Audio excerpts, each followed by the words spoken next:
Imagine a major American city with taps running dry, not in a distant dystopian future, but potentially just a couple of years from now. This isn't a scene from a movie. It's a real possibility facing the southern United States. We're talking about a concept called water bankruptcy, and it could change everything.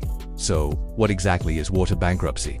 Think of it like a bank account. You have deposits, rain and snowfall, and you have withdrawals, water we use for everything from farming to brushing our teeth. For decades, many regions have been withdrawing far more than they're depositing. Now the account is hitting zero. The heart of the problem lies with two massive water sources, the Colorado River and the Ogallala Aquifer. Let's start with the Colorado River.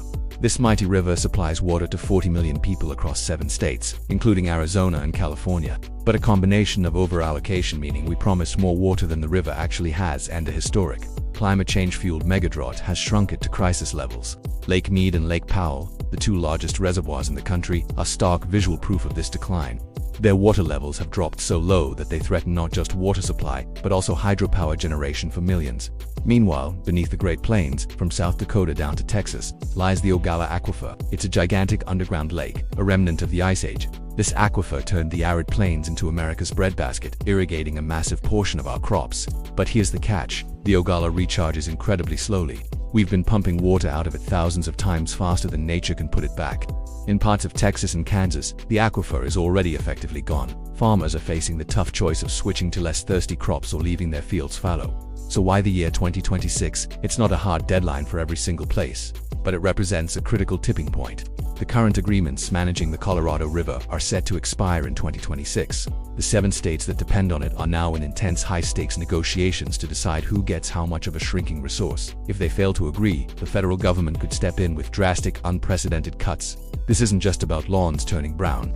It's about a potential crisis for agriculture, industry, and the daily lives of millions of people. The consequences are staggering.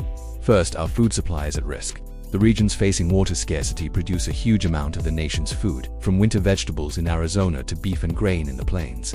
Less water means less food and higher prices at the grocery store for everyone. Second, it could trigger major economic disruption. Industries that rely on water, from tech manufacturing to energy production, would face huge challenges. It could also lead to population shifts, as people and businesses move away from water-bankrupt areas. So, what can be done?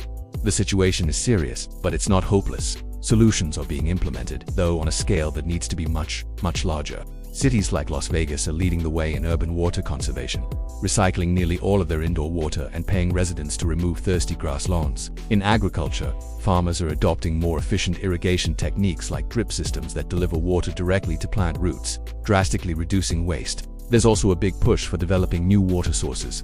Desalination plants, which turn ocean water into fresh water, are operational in places like California, though they are expensive and energy. Large-scale water recycling, or treating wastewater to drinking water standards, is another promising technology that's gaining acceptance. Ultimately, solving this crisis requires a fundamental shift in how we think about water. We can no longer treat it as an infinite resource. It requires tough political decisions, massive investment in infrastructure, and a collective commitment from all of us to conserve. Simple actions, like fixing leaks, choosing water-efficient appliances, and being mindful of our outdoor water use, really do add up when millions of people do them. The future of the American South depends on the choices we make today. Thanks for watching. If you found this video informative, please give it a like and subscribe for more deep dives into the issues shaping our world. See you next time.